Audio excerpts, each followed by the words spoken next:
So, kaya may sauce talaga siya dito. Natin ng sauce, lagyan natin ng kimchi para complete experience. There.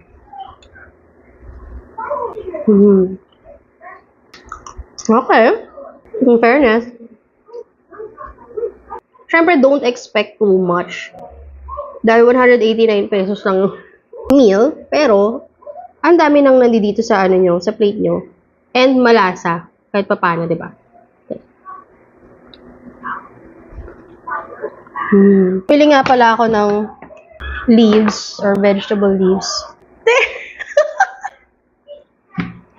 Prepared si ate girl.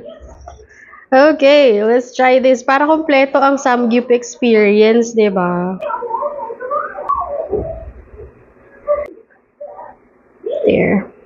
There.